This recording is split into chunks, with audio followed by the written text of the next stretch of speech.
Fede, ¿cómo estamos? Hola Frank, ¿cómo estás? Todo tranquilo. Soy Santi, Fran es el otro barbudo. Ah, so- son bastante parecidos. Hola Santiago, ¿cómo estás? ¿Todo bien y vos?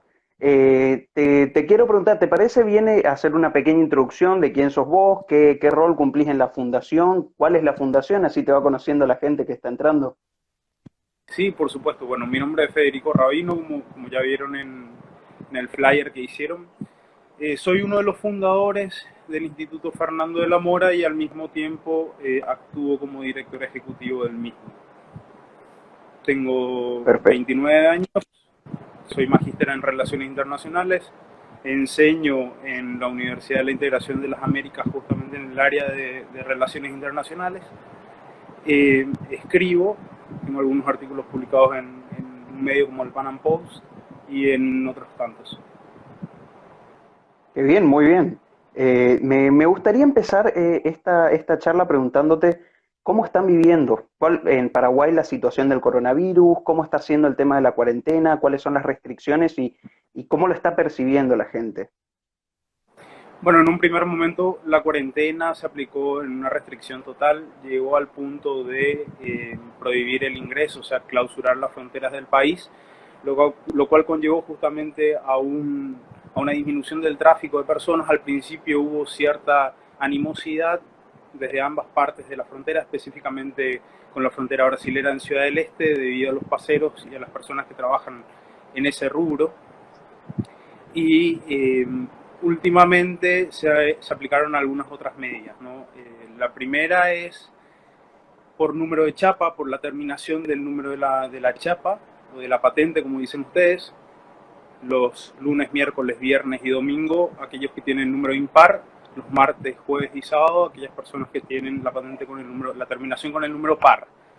Eso ahora, justamente ayer, el director de vigilancia sanitaria, que es el doctor Sequera, que últimamente tuvo ciertas controversias por algunos dichos, salió a decir, junto también con el ministro Mazzoleni, que es el ministro de Salud, cree que se debe ir flexibilizando la cuarentena, justamente porque el impacto que está teniendo en la sociedad, específicamente en ese gran porcentaje de personas que eh, trabajan en la informalidad, es bastante grave.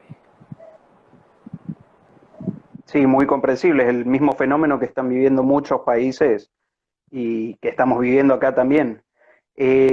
Me gustaría preguntarte también refiriéndonos más al trabajo que estás haciendo en Paraguay con tu fundación, ¿cómo surge la Fundación Fernando de la Mora? ¿A qué se debe su nombre? Que por ahí para ustedes puede ser muy representativo, pero acá en Argentina no lo conocemos.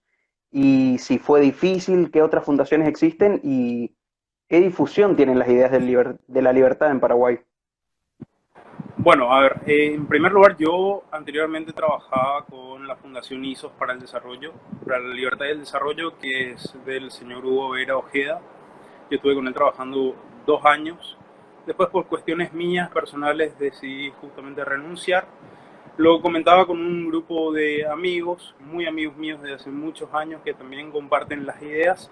Le dije, en este primer momento, en un primer tramo, yo decía, bueno, voy a tomarme un descanso de todo esto, de lo que son las organizaciones y demás.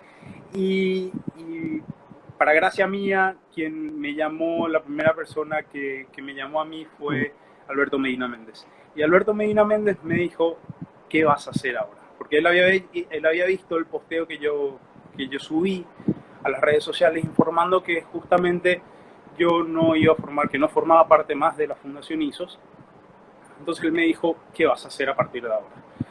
Porque yo quiero trabajar contigo y tengo proyectos que podamos realizar, que podemos llegar a realizar juntos.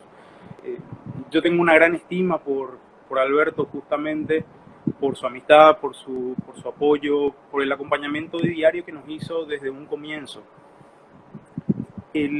Las otras organizaciones que están acá son la Fundación Gustavo González, que es bastante nueva, que es del amigo Diego Rojas Llamosas, que está más involucrada dentro del Partido Liberal Paraguayo, que es un partido que hoy en día está muy tirado a la izquierda, lo cual es un trabajo muy loable el que están realizando.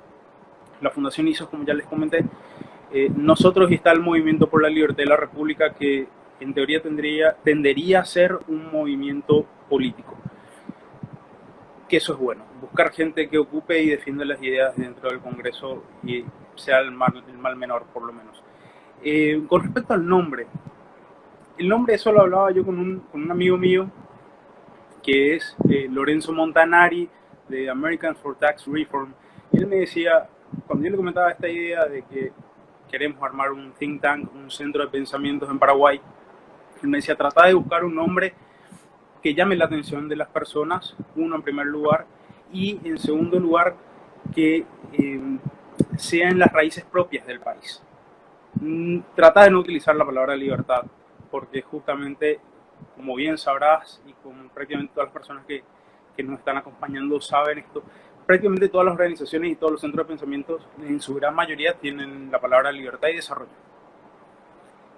Es así, entonces él me decía, trata de evitar eso. Entonces, buscando, ahí es donde yo le agradezco en demasía al doctor Víctor Pavón, a quien ustedes lo conocen bastante bien, porque va cada tanto a dar charlas a Corrientes. Y Víctor había escrito un artículo sobre el doctor Fernando de la Mora. El doctor Fernando de la Mora fue uno de los próceres de nuestra independencia, pero con una singularidad bastante interesante. Era el único seguidor de las ideas de John Locke. Entonces estaba, y era como el rival intelectual del doctor Francia. El doctor Francia era un seguidor de las ideas de Rousseau, era un seguidor de las ideas de la Revolución Francesa, termina instaurando un reino del terror en el país hasta su muerte en 1840. Y entonces, bueno, nosotros nos pusimos a hablar entre todas estas personas que formamos parte del Instituto Fernando de la Mora y dijimos, vamos a ponerle Fernando de la Mora. Entonces vamos a hacer un honor a un prócer que está completamente olvidado, que las personas prácticamente no tienen noción de quién es, y vamos a realzar su figura. Es básicamente esa la razón del nombre. Perfecto. Muy interesante. Es muy bueno poder resaltar las figuras históricas que cada país tiene y que por ahí muchas veces se dejan en el olvido y no nos permiten volver un poco a nuestras raíces. Eh, Aprovechando tu magíster y que podrías dar cátedra de esto, ¿cómo ves hoy que está posicionado Paraguay en cuanto a relaciones internacionales, en cuanto a relaciones políticas con respecto al mundo y si tendrías alguna visión sobre Argentina, la relación Paraguay-Argentina? Bien, a ver, el país en primera instancia está bien posicionado. Tuvo sus altibajos al inicio de este gobierno debido a lo ocurrido con el gobierno anterior. En el gobierno anterior se había decidido justamente seguir la misma maniobra norteamericana sí, la norteamericana de mover la embajada de Tel Aviv a Jerusalén. Eso se hizo con la presencia del expresidente Horacio Cartes. Y una vez que asume el nuevo gobierno Mario Abdo Benítez, lo que se decide es trasladar nuevamente la embajada de Jerusalén a Tel Aviv. Eso causó un conflicto a nivel de intereses, y al causar ese conflicto a nivel de intereses, la embajada de Israel decide cerrar su embajada en Paraguay, lo cual conlleva a cierre de cooperaciones que ya se estaban realizando, terminaciones de becas que se estaban otorgando, lo cual termina afectando. Se produjo un acercamiento de Turquía, lo cual se sabe lo complicado que es el régimen de Erdogan y su constante conflicto a nivel internacional como interno. Entonces, si me preguntas desde ese punto de vista, evidentemente muchas personas podrán decir, bueno, pero vos sos descendiente de judío, entonces evidentemente que lo vas a ver con malos ojos que se rompan las relaciones con Israel. Ahora, siempre hay que hacer una balanza exactamente de dónde vas a sacar más beneficio. ¿Vas a sacar más beneficio de tener relaciones con Turquía o vas a sacar más beneficio de tener relacionamiento con Israel? ¿Vas a tener más beneficio al sacar relacionamiento con Palestina, que la Organización para la Liberación de Palestina se acercó al gobierno de Abdo también? ¿O vas a sacar más beneficio del relacionamiento que vas a tener con Israel? Entonces, esa falta de lectura, y yo creo que esa falta de lectura por parte del entonces ministro de Relaciones Exteriores, que era Luis Castiglioni, se debe justamente a que el ministro no era una persona de la carrera diplomática, sino que era un acomodado político. ¿Por qué? Debido a que los ministros en teoría son hombres de confianza del presidente de la República. Entonces, a ver, regionalmente bastante bien, siempre y cuando eh, no se cortó. Sí. Se cortó un poquito, pero ahí volvió bien. Bien, no, que yo a Paraguay lo veo regionalmente, lo veo bastante bien, siempre y cuando, una vez terminado todo esto, se pueda reanudar un libre tránsito. A ver, que el Mercosur, que fue fundado en 1991, realmente empieza a funcionar y no sea nada más que una unión aduanera defectuosa, que es lo que hoy en día, que realmente Paraguay debería tener una política exterior bastante fuerte por el simple hecho de que somos como Suiza, en el sentido geográfico donde estamos posicionados. Somos un país sin litoral marítimo, entonces dependemos de tener unas excelentes relaciones con nuestros vecinos. Esa es una realidad. ¿Tenemos varios problemas en la frontera? Sí, las tenemos. Tenemos un tráfico de armas provenientes de Brasil que entran al país y vuelven a salir con dirección al Brasil, y entonces Brasil nos apunta con el dedo diciendo que somos nosotros los traficantes. Tenemos. Pero de vuelta, regionalmente, desde hace bastante tiempo que mantenemos unas muy buenas relaciones a nivel regional. Fuimos el primer país que cortamos relaciones diplomáticas con Venezuela, dada la situación política en la que se encuentra el país caribeño. Y bueno, realmente mucha futurología a mí no me gusta realizar, sino más bien es que las personas que se encuentren dentro del Ministerio de Relaciones Exteriores sigan formándose en ser mejores para llevar a cabo las relaciones internacionales, no solamente la política exterior o la política internacional del país, sino todo lo que tenga que ver con las relaciones internacionales, porque también siempre suele haber confusión en cuanto a los términos utilizados. En relaciones internacionales no es lo mismo que diplomacia, y relaciones internacionales no es lo mismo que política exterior o política internacional. Perfecto, perfecto. Y según tengo entendido, el gobierno, el recién asumido, como vos dijiste, sufrió ciertas desestabilizaciones políticas, se encontraba un poco inestable. Me gustaría preguntarte cuál es la opinión generalizada y cuáles son las medidas o hacia dónde apunta este gobierno, y si se podría decir que es relativamente más movido hacia las ideas de la libertad o se está alejando de este rumbo. Y para gracia nuestra y realmente como algo bueno trajo esta pandemia. Eh, Porque justamente el actual presidente del Senado, que es del partido opositor, que es del Partido Liberal, Blas Llano, anunció en su Twitter hace cuestión de una semana atrás un montón de reformas que se tienen que llegar a implementar dentro del Senado en un primer momento, como en las demás instituciones públicas del país. Entre ellos un montón de recortes, un montón de recortes. Ahora, ¿cuál va a ser la lectura de ese recorte y qué es lo que se va a hacer con ese recorte posterior? Porque una cosa es decir, vamos a hacer los recortes, no vamos a pagar más cupos de combustible, no vamos a pagar más telefonías corporativas para los funcionarios públicos, no vamos a pagar XXX. Está bien, pero ¿qué haces con todas las personas que hoy en día se encuentran adentro? Porque ese es el gran problema que tenemos. El enorme número de personas que tenemos adentro de las instituciones públicas. Por ende, en muchas cuestiones este gobierno, si vos me preguntás en base a las ideas nuestras, te diría que tiende más a la izquierda. En esta última etapa tiende más a nuestras ideas. ¿Por qué en un comienzo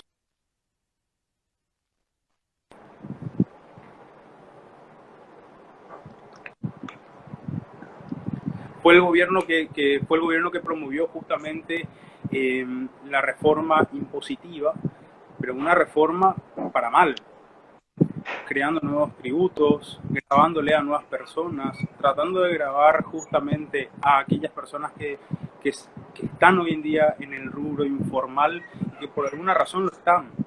Entonces, con eso se bajó, otra cuestión, se bajó el tope para aplicar el impuesto a la renta personal, lo cual eso va a terminar afectando a un montón, a un montón de personas.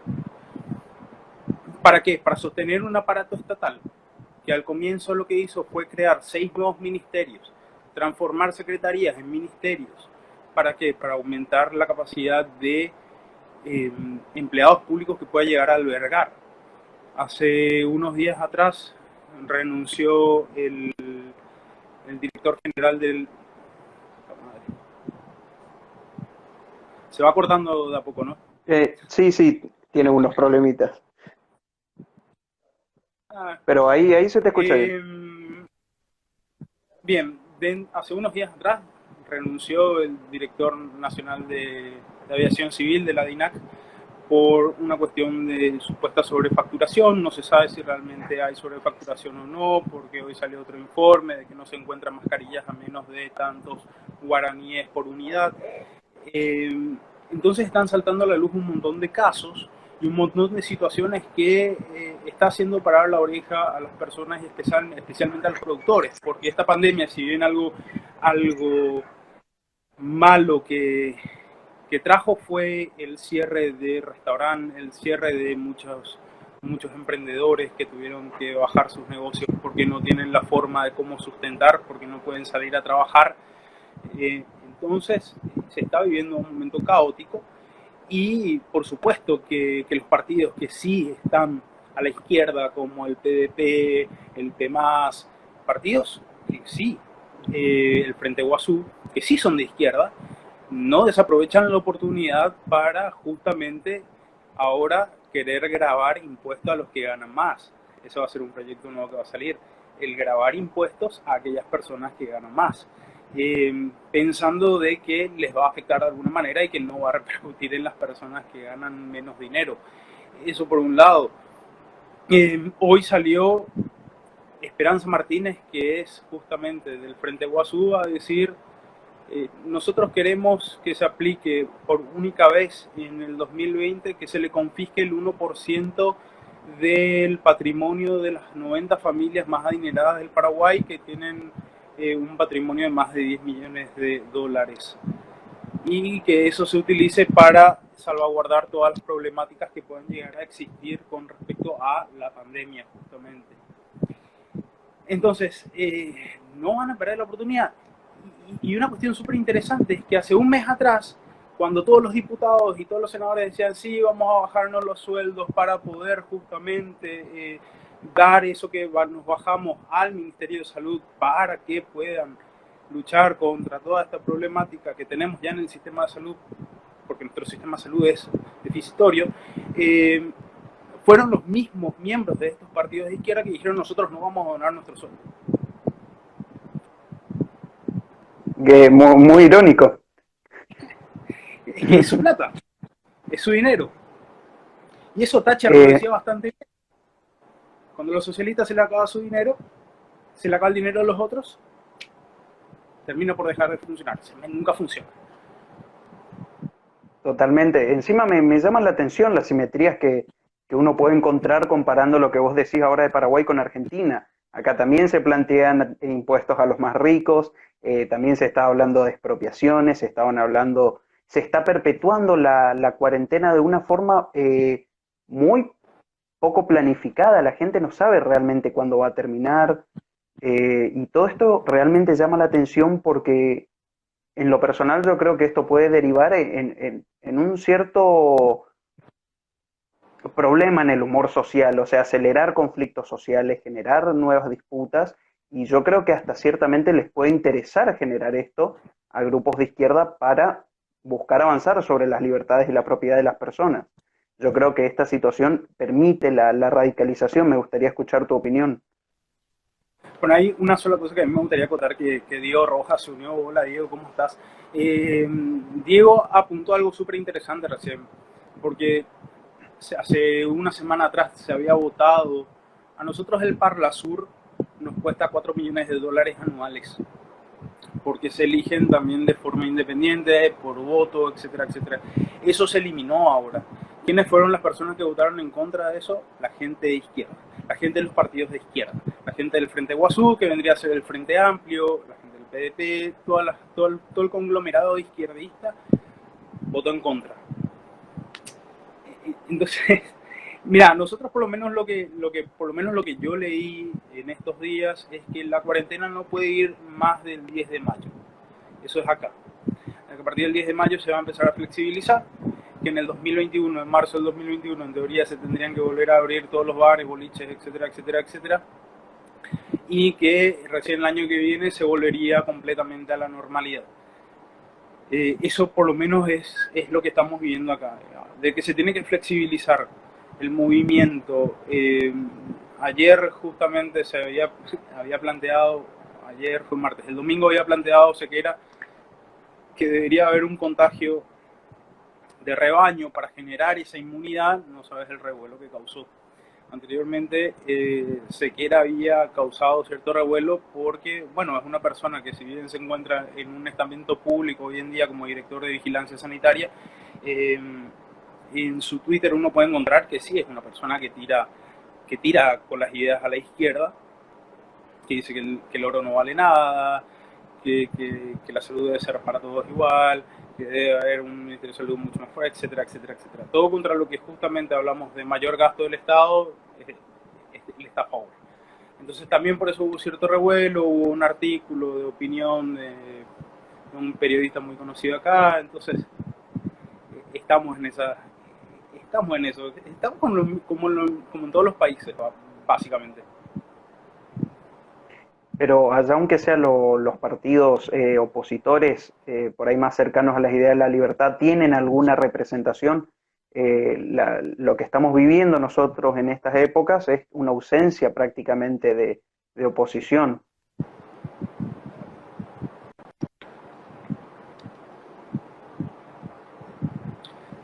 Santiago, Ahí discúlpame volvió. que Parece que se está cortando un poco. Mientras, pueden ir dejando preguntas ahora si se vuelve a conectar. Ahí estamos. Hola Santiago, ¿me escuchas bien? Ahí estamos. Ahí estamos. Bien. Discúlpame, no había escuchado tu pregunta porque se me había cortado. Que algo que estamos experimentando acá es que la oposición prácticamente desapareció y hasta son muy condescendientes con las decisiones del gobierno. Quería preguntarte si allá sí existe cierta representación de la oposición, pero de un lado más liberal, de derecha. Nosotros seguimos teniendo cierto grado de representatividad, tenemos el partido que más se asimila, que más se asemeja a nuestras ideas, vendría a ser el Partido Patria Querida, eh, pero eh, hoy en día, como te digo, las decisiones que se están tomando son justamente positivas. Todas las decisiones que se están tomando en el Congreso son positivas. Bajar los sueldos, recortar los sueldos, eliminar el Parlasur, básicamente. Eso es eliminar 4 millones de dólares de gasto. Entonces, mientras siga siendo el panorama, yo lo veo bastante positivo. Bastante positivo. Ahora, si vamos a empezar a dar pie a que tenemos que grabar impuestos a las personas que ganan más dinero, si eso llega a tener un poco más de fuerza, por suerte el presidente salió a decir, hoy en día, porque incluso el subsecretario de Estado y Tributación salió a decir de que se debe grabar más para poder cumplir con todas las obligaciones que se tienen, y el presidente salió a decir, por suerte, salió a decir, hoy en día grabar más impuestos al productor es como poner una piedra en el camino. No podemos hacer eso.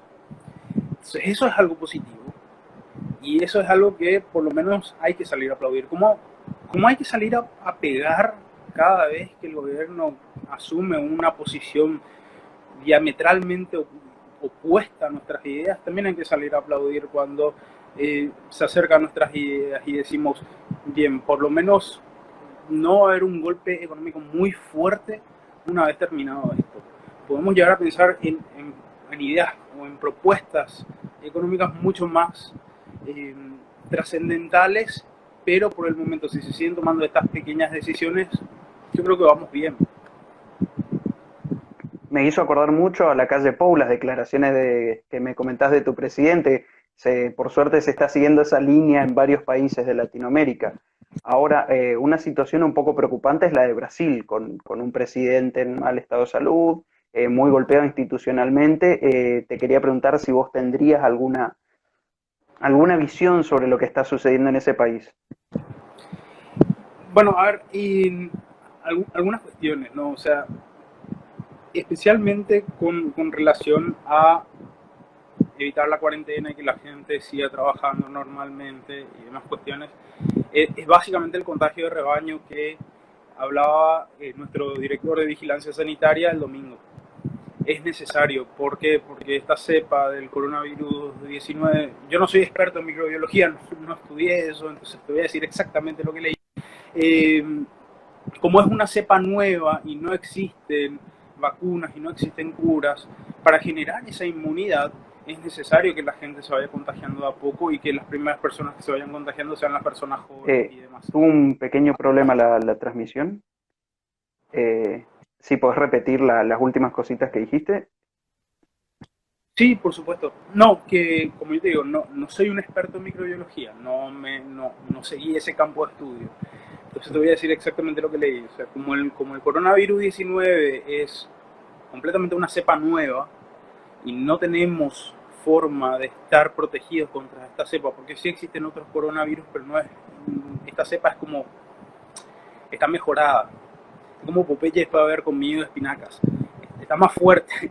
Entonces es necesario ese contagio de rebaño para ir generando inmunidad. Eso es básicamente lo que dijo o básicamente lo que está sosteniendo hoy en día el director de vigilancia. Por eso lo de flexibilizar la cuarentena, lo de tratar de que la gente vuelva a sus actividades normales y de que se vaya generando una cierta inmunidad en las personas. ¿Quiénes serían las primeras personas que deberían contraer este tipo de enfermedad? Serían los jóvenes, porque en teoría esta enfermedad con, con el rango etario que es más agresivo es con las personas que tienen 60 para arriba. Entonces las personas que tienen menos años tienen esa capacidad para sobrellevar la enfermedad de una manera adecuada, vamos a decir, o menos grave.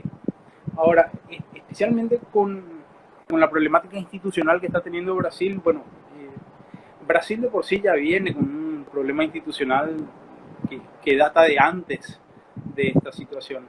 Pero el tiempo nos va a decir si es que las decisiones que tomó Bolsonaro terminaron siendo positivas o terminaron siendo negativas. Si las decisiones que tomaron nuestros gobiernos, tanto el de Argentina y el de Paraguay, terminaron siendo positivas o terminaron siendo negativas. Porque una cuestión es, bueno, vamos a sobrellevar esta situación, pero ¿cuáles van a ser las consecuencias después de esto? Porque estas son medidas que se están tomando ahora de una manera consecuencialista, inmediata, pero no se está pensando realmente cuál va a ser la consecuencia a futuro. ¿Qué vamos a tener después? ¿Podrá aumentar el índice o el ratio de suicidios por personas que no pueden pagar justamente las deudas que habían contraído antes de que se implantara todo el tema de la cuarentena y demás? O sea, hay un montón de preguntas que acá no vamos a poder responder, porque bien yo te dije, o sea, a mí sinceramente la futurología y demás, Sí, no soy muy sí, afín. Te puedo dar ciertas opiniones, pero tampoco a ciencia exacta qué es lo que va a estar pasando. Ojalá que todo vaya bien. Y lo que puede llegar a pasar es que Bolsonaro le termine callando la boca a mucha gente con estas decisiones que está tomando. ¿Cómo no? ¿Cómo no? Y eso puede derivar en una situación política muy peligrosa para Brasil, que nosotros ya lo vivimos en el 2012, que fue con un juicio político. O sea, y Brasil lo vivió también con Dilma hace poco. Por eso, o sea, las variantes son bastante, bastante diferentes, vamos a decir. No podemos decir exactamente qué es lo que puede llegar a ocurrir. Ahora tenemos esta suerte de experimento, si por así llamarlo muy duramente, en donde otros países, Estados Unidos, Boris Johnson, tomaron el mismo camino de Brasil y realmente vamos a poder tener una perspectiva de los resultados. Acá en Argentina nuestro presidente declaró que él prefería tener 10% más de pobres que 1% de muertes y es una comparación que uno realmente no puede hacer, así que es un caso muy interesante para analizar y es muy Y llamativo. no, que es básicamente la aplicación de la falacia de la falsa dicotomía. O sea, vos no puedes comparar dos cuestiones que no son comparables. O sea, no puedes decir prefiero 10% más de pobres y 1% más de monos. No, o sea, no deberías preferir ni uno ni lo otro. O sea, esa es la realidad. Ahora, son políticos. O sea, hoy en día el político va a hacer lo que le va a hacer quedar a él mejor e ir en contra de la aplicación de la cuarentena es ir en contra de una carrera política que le pueda llevar a prestigio, porque no sabemos nosotros cuál puede ser el futuro, por ejemplo, de nuestro ministro de Salud, que hoy en día está siendo visto como un dios. Porque esa es la realidad. Nuestro ministro de Salud está siendo visto como un dios. ¿Por qué? Porque hoy en día tenemos 202 infectados, no me acuerdo si tenemos 6 o 7 muertos, y tenemos un montón de recuperados por supuestamente la cuarentena. Ahora, nosotros no llegamos a los 500 testeos por día. O sea, tampoco es algo que es para salir a aplaudir. Tenemos que llegar como hace Chile. Chile llegó a los 10.000 testeos por día. No es solamente 500, no, 10.000. Y ahí vamos a saber si realmente estamos bien o estamos mal, porque en teoría la gran mayoría podemos tener el virus, porque la gran mayoría puede ser asintomático. Claro, yo creo que fue una suerte de apuro el tomar estas medidas debido a que se reconoció que éramos países que no estamos tan capitalizados como, no sé, los tigres orientales para hacer un seguimiento de caso por caso, para tomar ese tipo de medidas. Entonces se optó por algo que podría a largo plazo generar mucho más daño en las personas y en grupos mucho más grandes. Ahora me gustaría dejarle a la gente a ver si tienen alguna pregunta, quieren comentar algo. Fede, yo me imagino que vos respondés cualquier cosa que la gente pregunte. Lo que quieran. Bueno, ahí veo unos buenos comentarios. Yo había visto la publicación de ustedes, y un tema que sí pensé que lo iba a tocar a Santiago era lo de ser docente universitario siendo libertario, o como yo me voy a llamar, siendo paleo libertario, que es bastante complicado. Yo ya te lo comento, así, es bastante complicado. Por una situación de que en su gran mayoría los chicos vienen de 13 ¿A cuántos pesos cotiza? Bueno, espera, te voy a decir a cuántos pesos cotiza hoy. El último viaje que hice más o menos en enero, creo que fue, estaba a 83. Y puede ser que esté menos. Ahora te digo. A ver. Fue muy loco el tema del tipo de cambio porque a nosotros se nos aplicó un impuesto por todos los cambios internacionales. Entonces, habíamos viajado en diciembre para un curso en Paraguay, estaba a 100 el peso con el guaraní, volvimos un mes después y estaba a 80, o sea, fue una locura, los cálculos nos salieron todo mal, terminamos, no sé, muy desprovistos. Ahora, por ejemplo, a la compra, si vos venís con pesos y querés comprar, o sea, si querés vender tus pesos a la casa de cambio de acá, está a 67 guaraníes un peso. A la compra. A la venta para nosotros, si nosotros queremos comprar pesos, está a 87. Hoy. Eso es el tipo. Hay una diferencia muy grande entre las dos puntas. Bastante.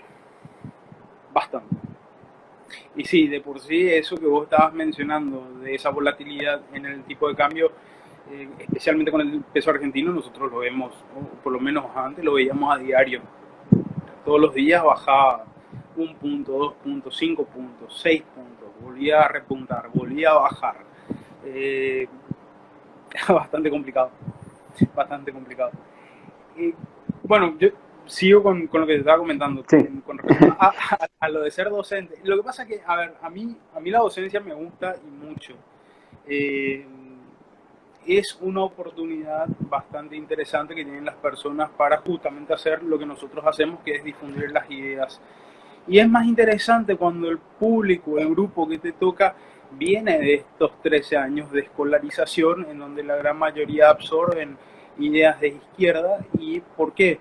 Justamente estaba viendo el video hace un rato de Ciudadano Austral con Andrés Barrientos, que le estaba entrevistando a una persona de acá, a Brian Alvariño, y el gran problema es que los docentes que se forman para las áreas iniciales, de primera infancia, de la educación escolar básica, etcétera, etcétera, y de la educación media, siguen un manual que es el manual de Paulo Freire. Y Paulo Freire, él mismo se consideraba como un marxista.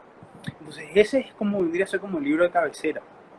Y ese es el tipo de educación, y más otra vez dependiendo. O sea, yo salí de un muy buen colegio, pero que es un colegio que lastimosamente forma más personas de izquierda de la que a mí me gustaría. O sea, es más, cuando uno sale del Cristo Rey, que es el colegio, que es un colegio jesuita, del cual yo salí, y decís, sos libertario. A mí nunca me dejaron dar una charla en mi colegio. Nunca. A mí como ex alumno, nunca me dejaron ir a dar una charla para los alumnos que van a egresar de ese colegio.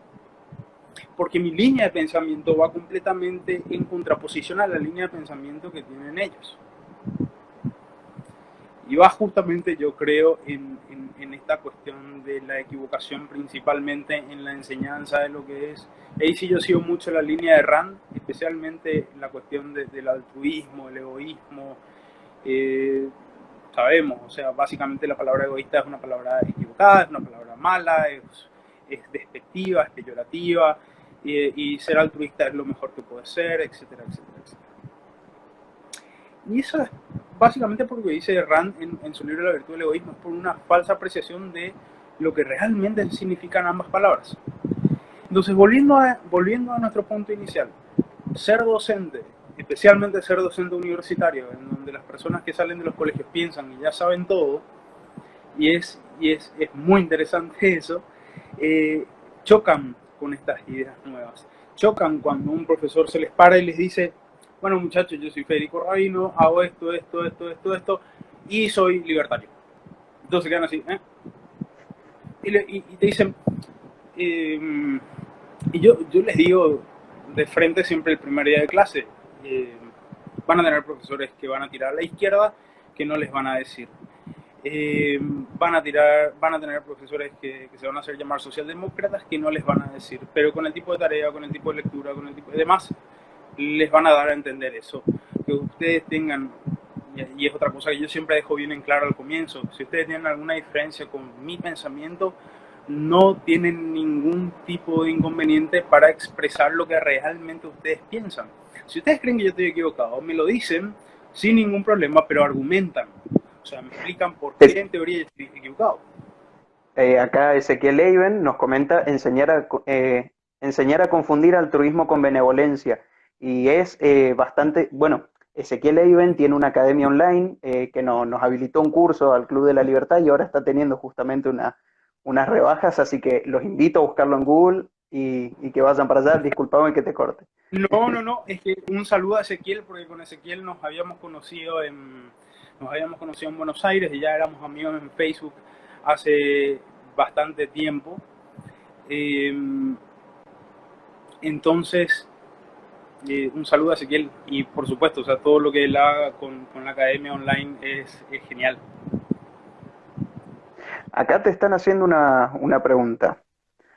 S.R.1805 pregunta, ¿las ideas de la libertad son compatibles con las ideas de Maquiavelo? Tengo entendido que él era un defensor de la República semejante a la de la República Romana. Perdón, pasa que se me baja el chat. No te preocupes. A ver, nosotros una vez tuvimos un representante italiano acá en Paraguay dando una exposición de por qué el doctor Francia era un representante auténtico de lo que es la República Romana. Y que era básicamente que estaba bien ser un dictador.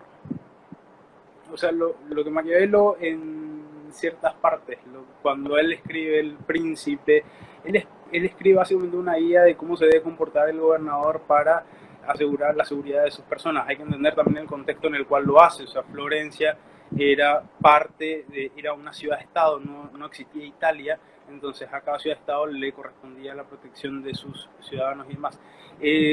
Con respecto a la República, más bien yo, por lo menos es lo que yo creo, o es mi opinión, las ideas de la libertad son más compatibles con esa idea de república que tenía Montesquieu.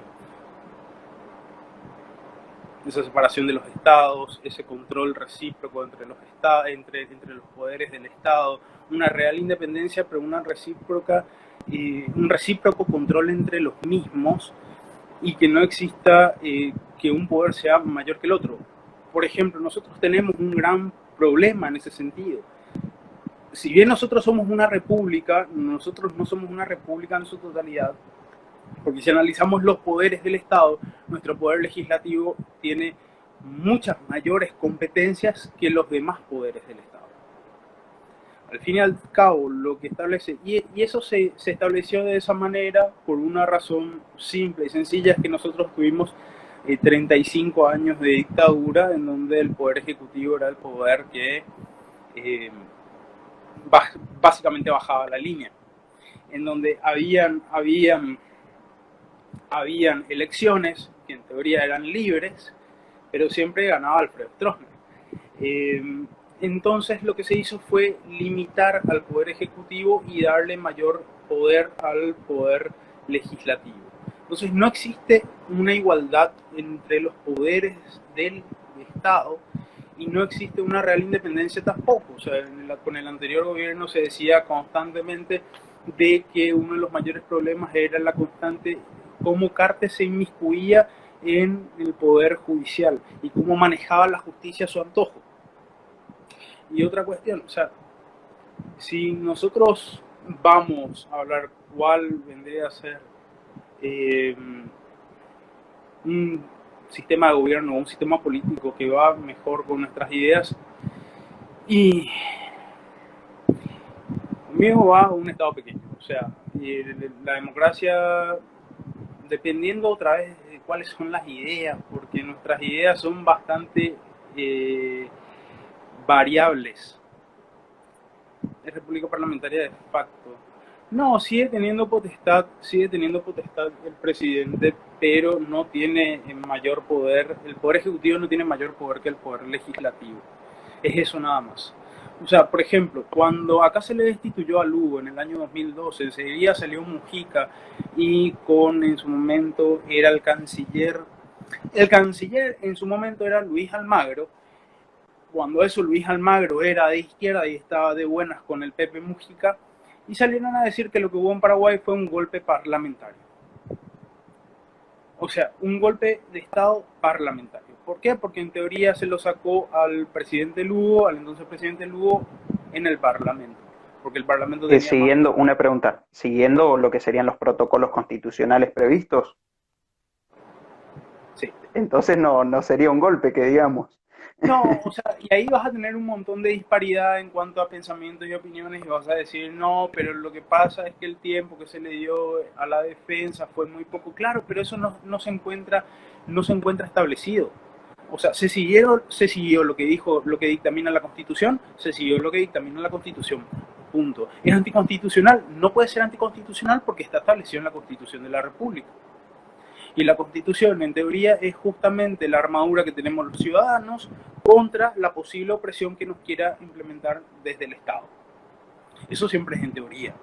Porque si nosotros vamos a seguir a cabalidad lo que determina nuestra Constitución, por lo menos, cada ciudadano paraguayo que no tenga una casa propia le puede estar demandando al Estado por no tener una casa propia cuando justamente en la Constitución está establecido eso.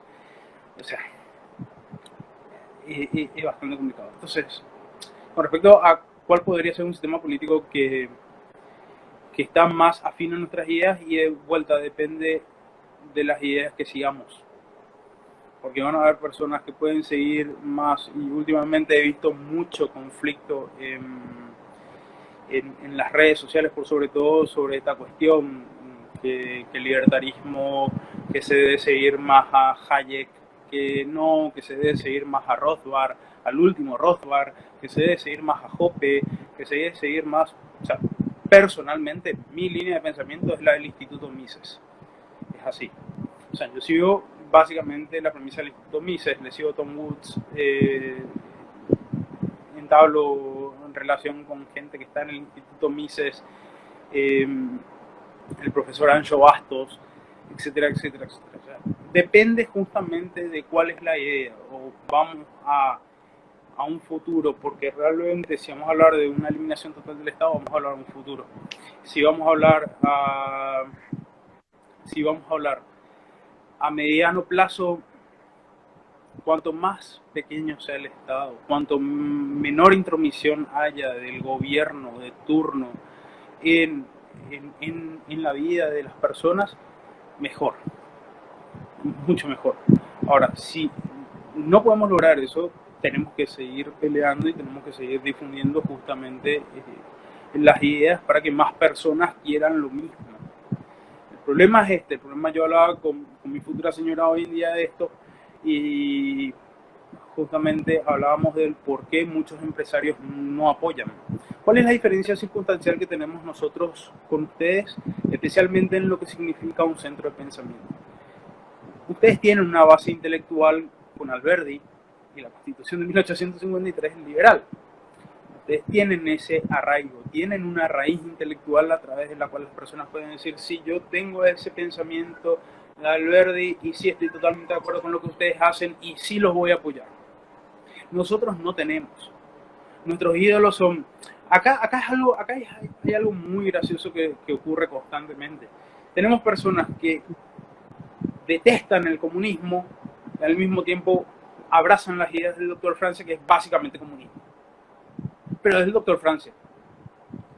Entonces tenemos una problemática intelectual muy grande. Y otra cuestión, la gran mayoría de los empresarios tienen vínculos con el gobierno de turno, con un gobierno de turno. Y esto me lleva justamente a aquel debate que habían tenido Santiago Peña, que era el anterior candidato del Partido Colorado, en las internas con el actual presidente de la República, Mario Abdo Benítez, cuando Abdo le dice a Peña, yo nunca trabajé en el sector público, a diferencia de vos. Lo que Abdo no dijo es que su empresa generalmente fue otorgada fue ganadora de licitaciones del Estado. Y esa fue la manera en que nunca trabajó en el sector público, ¿cierto? Nunca lo hizo de Pero manera sí directa, del erario público. por supuesto.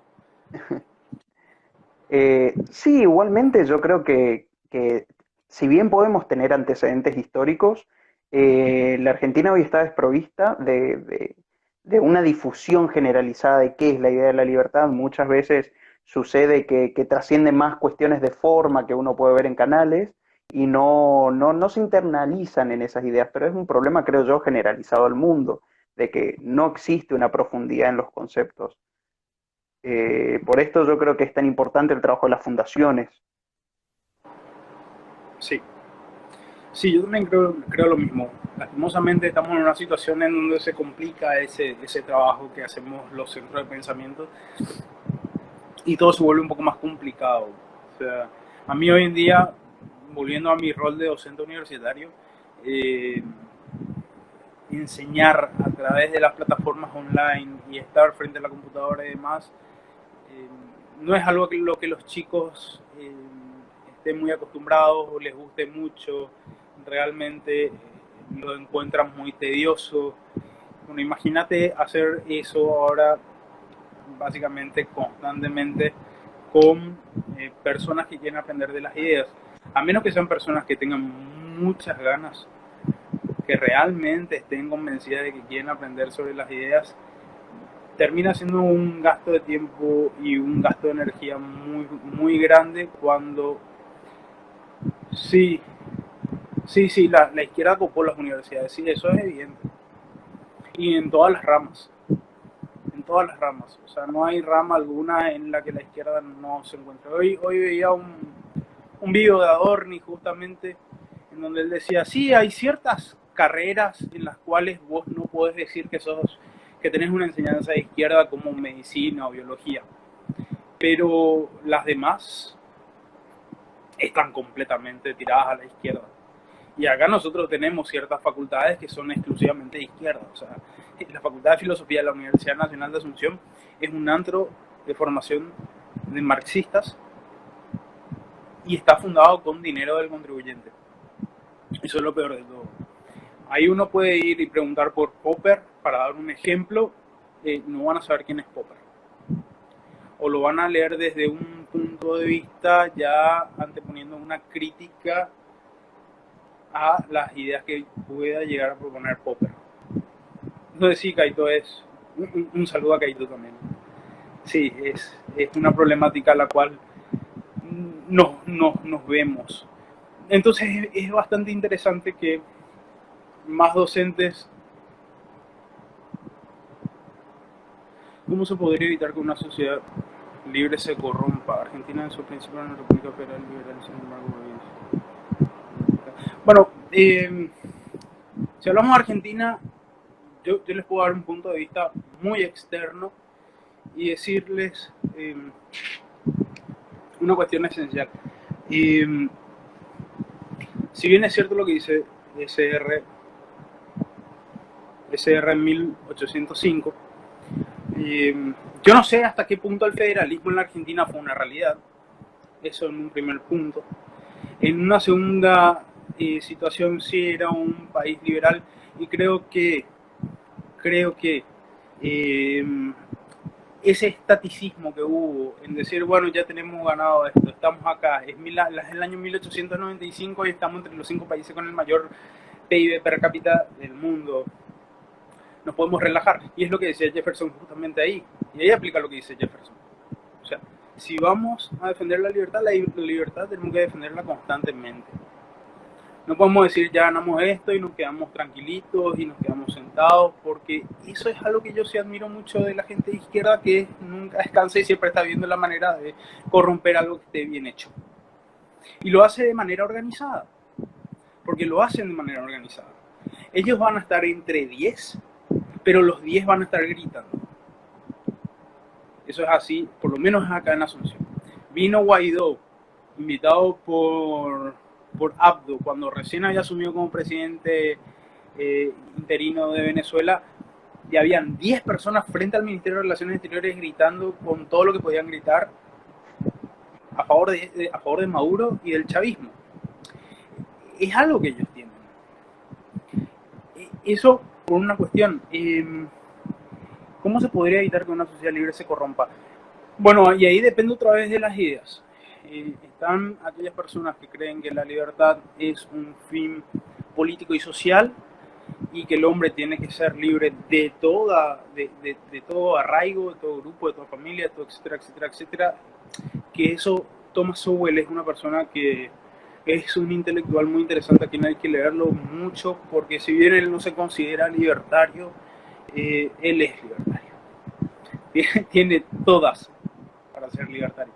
Pero él no se pone en la etiqueta de ser libertario y él hace una crítica muy interesante al libertarismo individualista, atomista, le llama él. Y sí considera de que, así como decía Lord Acton sostenía algo bastante interesante, o sea, la libertad es el fin político más alto, pero no es el fin social más alto. O sea, si nosotros queremos evitar que las sociedades se corrompan, tenemos instituciones sociales establecidas de manera espontánea que justamente arraigan ese vínculo entre las personas, entre las comunidades, que crean un sentimiento de pertenencia, que crean un sentimiento de protección, que crean un sentimiento de...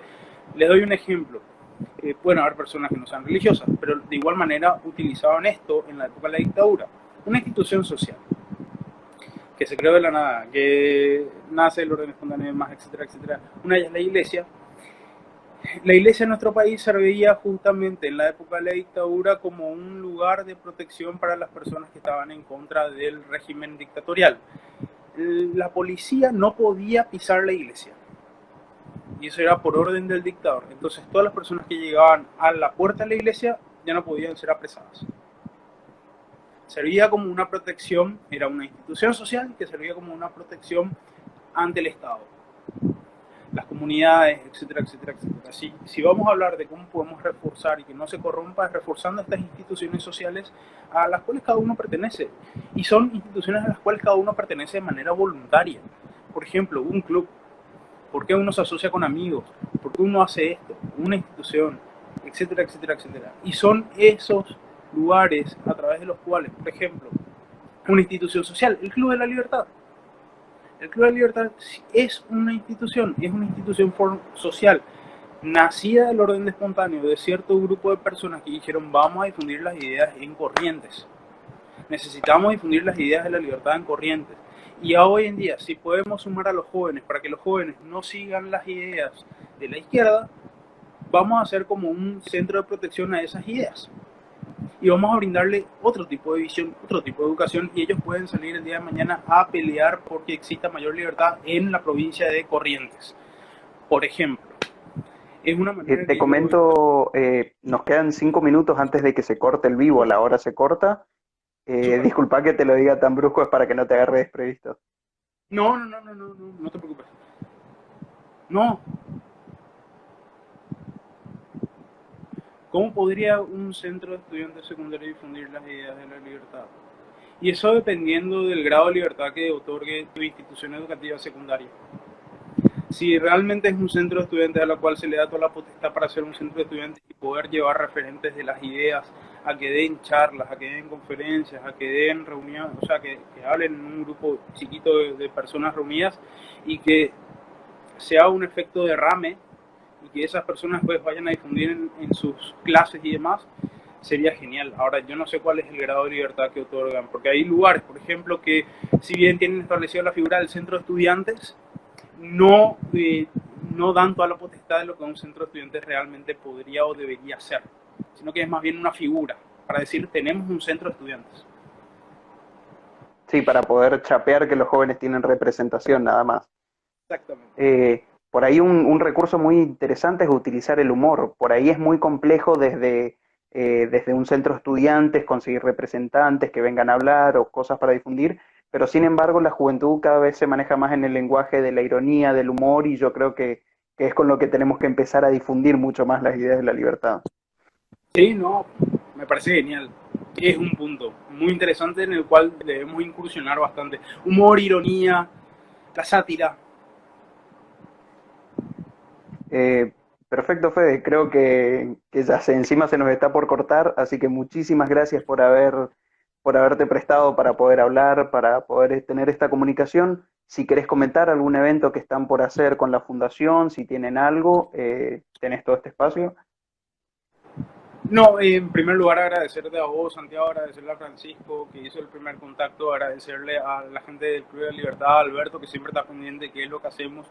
Nosotros actualmente estamos en una reestructuración como instituto y viendo cómo encarar todas las actividades que tenemos que realizar en este año que nos habíamos planteado en diciembre del 2019.